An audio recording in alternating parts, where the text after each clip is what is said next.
Olá, tudo bem com você? Vamos às principais notícias, principais artigos publicados aqui no blog outraleitura.com.br. Mas antes que eu me esqueça, deixa eu te lembrar de curtir o vídeo, de se inscrever no canal e também acionar aí o sininho do YouTube para que você possa receber, sempre que eu postar algum vídeo novo, um aviso dessas novas postagens, tá bom? Começo aqui com a notícia: Papa diz que governos devem adotar medidas drásticas contra as alterações climáticas. E o Papa tem realmente aumentado o tom aqui no que diz respeito a esse assunto das mudanças climáticas. E eu quero postar ainda, em algum momento, um vídeo aqui no canal sobre o Sínodo da Amazônia. Algo interessante, eu creio que você vai se surpreender com as iniciativas que estão sendo aventadas aí pelo Vaticano, pelos bispos católicos, e o que isso aí tem a ver realmente com o ecumenismo, essa bandeira sobre a qual eu tenho falado já há mais de 10 anos no meu blog, aqui no canal também, e o que isso tem a ver especificamente com o decreto dominical que está previsto lá na Carta Apostólica do Papa Francisco, a Laudato Si. Aguarde esse vídeo então, mas por enquanto, como aperitivo, digamos assim, leia esse artigo aqui no blog. Adolescente fica cego por comer besteiras. Olha que notícia drástica, ele ficou cego e surdo, na verdade, por ter exagerado aqui no consumo de batata frita, refrigerantes, enfim. Aliás, também saiu uma pesquisa recente aí sobre refrigerantes, mostrando o tremendo malefício que essas bebidas trazem à saúde. E vale a pena, claro que isso aqui é uma notícia bastante extrema, né? Uma situação assim extrema, mas fica de alerta para aqueles que são tão aficionados aí por fast food, comidas que não fazem bem realmente à saúde, e voltemos sim àquela dieta prescrita por Deus, né? Frutas, verduras, coisas naturais, o mais naturais possível. O principal fundamento do Adventismo, um artigo aqui escrito pelo meu amigo pastor Douglas Reis, muito bom, fala sobre a importância da doutrina do santuário celestial, e eu creio que todo adventista deveria ler esse assunto aqui, conhecer bem esse assunto e estudá-lo para se situar realmente e entender realmente a importância desse fundamento das doutrinas adventistas. Meu livro foi entregue na Transnistria. Você conhece esse lugar? Transnistria. Olha que interessante. Um amigo chamado Jean, que está viajando lá pela Rússia, por aqueles países ali, ele tem distribuído o livro Poder da Esperança em russo, porque não sei se você sabe, mas esse livro missionário do ano passado, que eu escrevi em coautoria com o Dr. Julian Melgossa, foi traduzido para mais de 10 idiomas, e um deles russo. E esse amigo então me mandou esse relato, fiquei muito feliz da entrega do livro para uma senhora, uma jovem senhora, lá na Transnistria. Eu nem conhecia esse lugar, nem sabia que existia, eu fiquei sabendo assim e fiquei muito feliz. Leia aqui o relato, breve relato dele, e ore pelo Jean, que tem feito desse projeto, né, um ministério praticamente. Ele tem distribuído esse livro por vários lugares por onde ele passa, nesses países ex-comunistas. O dia em que o sol parou no céu. Aqui o relato se refere àquele evento, né, em que Josué, combatendo os inimigos, orou a Deus e o sol parou no céu por quase um dia inteiro. E depois nós lemos lá em Reis que houve, digamos assim, completou o dia, né, com o relógio de Acás, lá quando a sombra do sol voltou, né? Algumas pessoas ficam em dúvida sobre esse relato, alguns terraplanistas se aproveitam desse relato para dizer que se o sol parou, então a Terra não gira. Mas não se esqueça de que até hoje os próprios cientistas, os astrônomos, ainda usam a expressão pôr do sol. Todo mundo sabe que o sol não se põe, é a Terra que gira.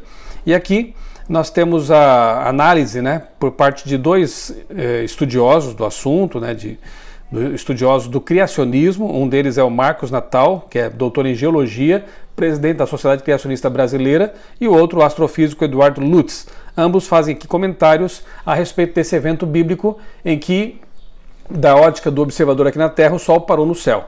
O que teria acontecido nesse dia? Como foi isso? Leia aqui esse artigo, você vai se surpreender e vai achar bem interessante.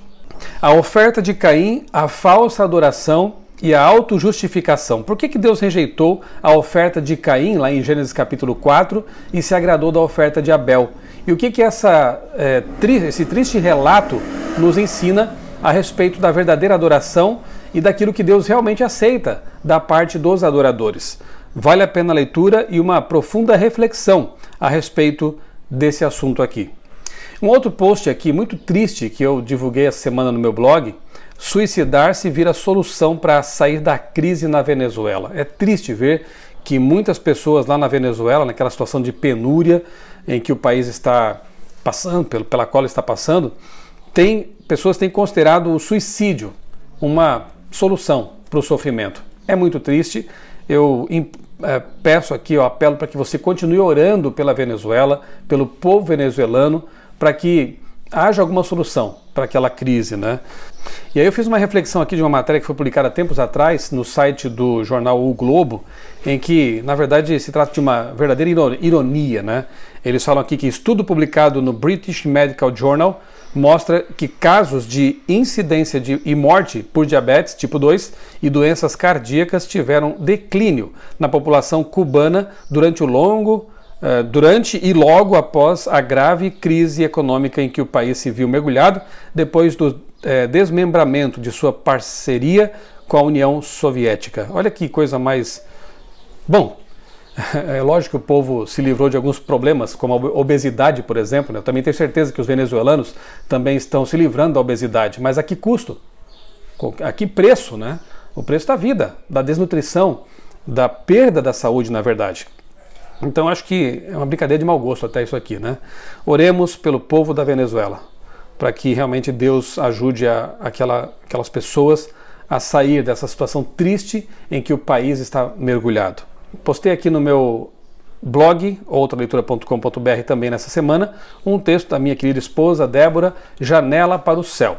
Uma reflexão sobre a importância do culto familiar, de reunir os filhos, de a família se reunir uma vez por dia, pelo menos, no mínimo, né, para ler a Bíblia, para orar, para cantar hinos. E ela faz aqui uma reflexão muito bonita em que ela mostra que quando nós realizamos o culto na família, é como se estivéssemos abrindo janelas para o céu e assim pensar nas coisas de Deus constantemente com os filhos. Essa semana nós relembramos, né, os 18 anos do atentado terrorista que marcou a história recente no mundo, do 11 de setembro, lá em Nova York. E eu publiquei aqui um texto em que eu faço uma reflexão do que mudou no mundo após esse maior atentado maior atentado terrorista da história recente. E realmente houve mudanças assim bastante significativas, algumas das quais têm tudo que ver com aquilo que as profecias já apontavam para o fim do tempo da história deste mundo. Então, eu te convido a ler esse texto aqui, 18 anos depois do 11 de setembro.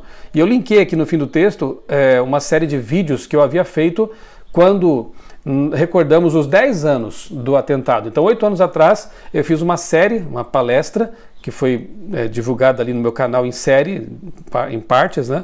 E te convido também a assistir, é interessante ver a análise que eu fiz 8 anos atrás, desse evento aqui que realmente foi muito marcante e que eu tive, infelizmente, né, a infelicidade de assistir ao vivo quando estava lá no meu trabalho na redação da Casa Publicadora Brasileira. Eu me lembro como se fosse hoje, a gente assim, realmente atônito, né, assistindo aquelas cenas e tentando entender o que havia acontecido. Nem imaginávamos realmente que teria sido algo tão grave e que realmente mudaria os rumos da história. Desabafo de uma brasileira na Espanha.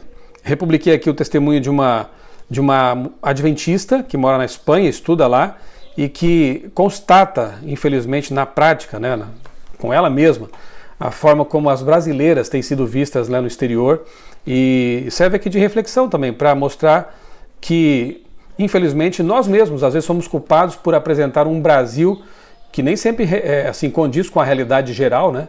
Apresentar um Brasil assim para as pessoas lá fora. Me lembro que uma vez eu estava no Chile, tomei um táxi ali e o taxista logo de cara já perguntou para mim como estavam ele falou assim, como estão as senhoras no Brasil, né? Eu pensei, será que ele sabe que eu, além de ser casado, tenho filhas, né?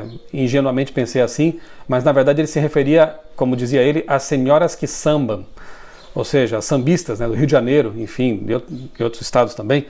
E eu então gastei alguns minutos mostrando para ele que o Brasil é muito mais do que isso. O Brasil é muito grande, tem várias manifestações culturais por aqui e que, na verdade, a maior parte da população brasileira nem pula carnaval, nem gosta disso, como eu já li em anos anteriores, que a maioria dos brasileiros prefere acampar, prefere ir para a praia, prefere até ficar em casa descansando, a pular carnaval, como fazem alguns, e E isso acaba sendo exibido lá fora como se fosse uma realidade geral no Brasil, e não é, né? Enquanto isso, entre os héteros das histórias em quadrinhos, eu faço novamente aqui um gancho com aquela decisão, eu já falei disso aqui semana passada, da decisão do prefeito do Rio de Janeiro de proibir a venda, e não conseguiu, né? Das histórias em quadrinhos dos Vingadores, aquela história em quadrinhos que trazia lá uma cena de um beijo homossexual entre dois homens. Só que, na verdade, existem outras histórias em quadrinhos que trazem coisas muito complicadas, muito reprováveis, né? Eu cito aqui o caso de uma história em que o Asa Noturna, que era o Robin, né, o parceiro do Batman, ele vai se casar num certo dia ali, e na noite anterior ele dorme com uma ex-namorada antes do casamento. Quer dizer, isso aqui devia ser também reprovado, devia ser proibido, né? E se fôssemos levar a sério essa questão, devíamos lutar, pedir pela censura à própria Marvel e DC Comics por coisas que eles têm publicado e que têm muitas vezes passado despercebidas porque as pessoas não acompanham, né? Não sabem. O Crivella mesmo certamente não sabe dessas coisas aqui. Então, infelizmente, eu faço aqui uma análise disso também, né? Mas infelizmente a cultura está em decadência, em todos os aspectos, né? Musicais, cinematográficos, séries, histórias de quadrinhos, livros, né? E nós temos que realmente nos balizar por Romanos capítulo 12, verso 2, temos que nos balizar por Filipenses 4, 8, né? E procurar sobreviver a essa avalanche de impureza, de licenciosidade, buscando comunhão com Deus para ter a nossa mente pura. E, claro, selecionar muito bem as coisas que vamos consumir para não trazer lixo para dentro de nós mesmos. Deputada distribui livros em combate à ideologia de gênero. Mais uma vez aqui, a deputada estadual Clarissa Tércio, ela faz uma ação aqui bem interessante, né? Ela já tinha feito algo interessante aí no passado, lutando contra essa ideologia, e agora fazendo, quem sabe até, um contraponto ao que o youtuber Felipe Neto fez na Bienal, comprando milhares de livros de temática LGBT e distribuindo gratuitamente esses livros. Essa deputada comprou aqui milhares de livros, cujo título é Macho Nasce Macho, Fêmea Nasce Fêmea. Biologia pura, né? E ela então comprou esses livros e está distribuindo também gratuitamente esse material para fazer um contraponto. E eu linkei nessa postagem um vídeo que está sendo divulgado pela Igreja Batista, muito interessante, com o título Viva a Diferença, em que mostra que realmente homem e mulher foram criados por Deus para ser diferentes e que isso é uma bênção. Não precisamos ter vergonha da nossa heterossexualidade. Fumar maconha, um ato de egoísmo. Olha que interessante, não, que triste, né? Isso aqui, porque na verdade se refere a uma pesquisa, uma ampla pesquisa divulgada aqui na revista Epigenetics, mostrando, porque essa área da epigenética está crescendo bastante, muitas descobertas estão sendo feitas nessa área, mostrando aqui que quem fuma maconha não só se prejudica, e eu tenho inúmeras matérias aqui no blog criacionismo.com.br, por exemplo, coloquei aqui inclusive um link para vários artigos nesse sentido, pesquisas, não só se prejudica, como pode estar prejudicando também a própria prole, próprios filhos, herdeiros, descendentes, porque, segundo essa pesquisa, o consumo da cannabis, né, da maconha, ele apresenta alterações no gene DLGAP2, um gene que tem que ver com o autismo. Então, talvez um dos fatores que expliquem essa incidência alta de casos de autismo atualmente possa ser realmente a disseminação do consumo da maconha. Alguns acham que é só um passatempo, uma diversão. Não, é realmente algo muito grave, mexe com o cérebro, mexe com o corpo e pior, mexe com a vida de pessoas que nem nasceram, que são inocentes nessa história e acabarão talvez carregando aí pro resto da vida uma sequela de algo que não fizeram. Leia, por favor, esse assunto aqui, reflita sobre isso, se você conhece alguém ou se você mesmo, quem sabe, tem defendido essa bandeira da liberação da maconha ou é consumidor, né? Por favor, pense um pouco, né? Põe a mão na consciência, como se diz, e se está difícil deixar, ore a Deus, peça poder para Deus libertar você disso e peça ajuda também para alguém que possa ajudá-lo, para alguém que possa prestar um auxílio, ou mesmo para autoridades, pessoas da área de saúde que possam ajudar você a se livrar desse vício destruidor. Pastor de 30 anos comete suicídio nos Estados Unidos. Eu resolvi postar esse assunto porque estamos aí no Setembro Amarelo, né, um mês em que se reflete sobre esse mal do suicídio, um mal crescente que infelizmente tem afetado muitas pessoas, e agora vemos aqui um pastor de 30 anos norte-americano Jared Wilson, que resolveu pôr fim à vida por não estar suportando o fardo de enfrentar problemas e, enfim. Esse texto nos faz pensar sobre o fato de que, na verdade, trata-se aqui de uma análise do pastor Odailson Fonseca. Ele nos faz pensar no fato de que não existem pessoas imunes ao sofrimento neste mundo. Muitas vezes as pessoas olham para líderes espirituais, quem sabe um pastor, um ancião, como se fossem super-homens, né? E não são. Eles também têm suas fragilidades, suas lutas e muitas vezes sofrem sozinhos, justamente por esse estigma que se coloca sobre eles.